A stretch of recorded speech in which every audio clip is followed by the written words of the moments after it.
Info 2S, la chaîne du peuple. N'oubliez surtout pas de vous abonner, de vous liker et surtout de vous partager. Merci.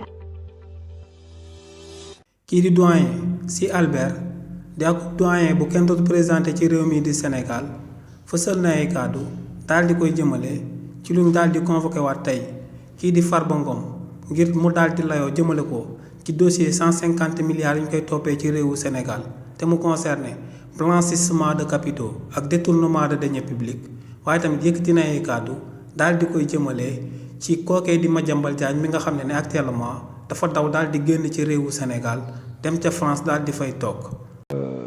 C'est des affaires graves. Hein. Farba Ngom, c'est plus de 23 milliards. Ouais. C'est pas une mince affaire.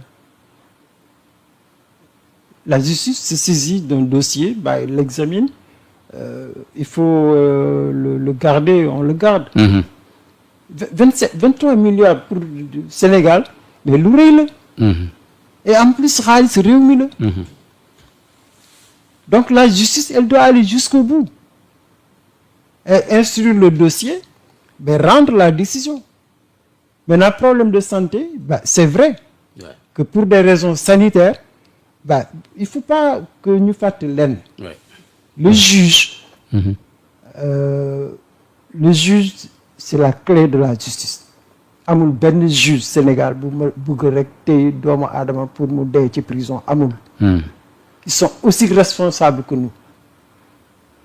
Juste beaucoup baye mu génn, il y a des raisons personnelles. Lu wara mëna tax mu téye ko fa.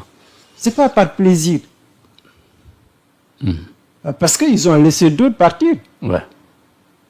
Donc il faut que Nini baye xel ci juge bi. La décision du juge là, ce n'est que aussi dur, il a ses raisons que moi je ne connais pas. Xawma lutax. Mais xamna né juge du foyer doomu adam. Bah, c'est la même chose pour Madiambal. Madiambal, c'est 12 milliards. Ouais. C'est pas une mince affaire. Ouais. Maintenant qu'il ait roulé sa femme, ses enfants dans l'affaire, mais ça, c'est son affaire à lui. La justice ne s'intéresse pas à l'état de santé de sa femme ou de ses enfants ou de non. C'est de l'argent public. 12 milliards, nous sommes le bon de l'ERO. Quand il est la justice. Il faut mettre l'ERO. Mais là, ce qu'on défend, mais c'est sûr et certain que peut-être que sous Demoulon, il y a lu dal jabaram ak domami du demeni. Mais donc il faut que nous baillons quand même que les juges, c'est pas des méchants. Que y a une logique, une cohérence, bien ramener.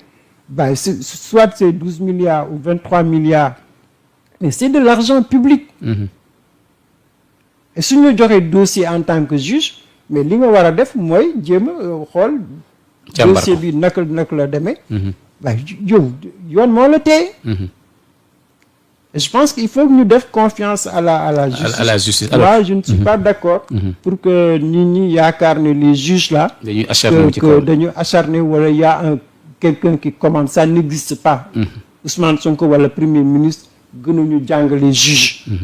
Gënuñu am autorité les juges. Juge du côté moi la loi. C'est pas l'instruction ou l'injonction du président ou du premier ministre. Il faut faire confiance à notre justice.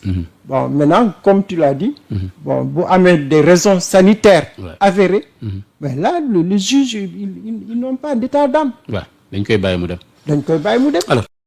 ba tey si li ni mel si lu ñu na ma auditionné waat tey kii di Farba Ngom dans le fond ca pôle judiciaire et financier jëmale ko ci coowal 150 milliards yi ñu koy toppee pour blanchissement de capitaux ak détournement de deniers publics ginnaaw buñ ci paree tey ci kookee di Farba Ngom suba dañ ciy daal di déglu kii di Tahirou Sarr te kookee di Tahirou Sarr suba buñ ko dégloo ba noppi ginnaaw suba dinañ ko daal di déglu ginnaaw loolee nag avocat yi nga xam ne ñoom ñoo ànd ak kii di Farba Ngom ñoom ne buñ paree li ni mel dinañ daal dugal ak demande de liberté provisoire te ñoom nee nañ am nañ bu baax a baax yaakaar que ne kii di Farba Ngom buñ dugalee ak demande de liberté provisoire dinañ ko daal di may ndax ñoom ne état de santé mayatu ko mu daal di des ci kaso bi te ñoom ne li ni mel lu koy firndeel moom mooy que ne Farba Ngom démb ginnaaw ba ko juge instructeur bi ak doyen des juges di daal déglu dañ ko doon obligé di ko may chaque 30 minutes arrêt ngir mu dem daal di naan ay médicaments wala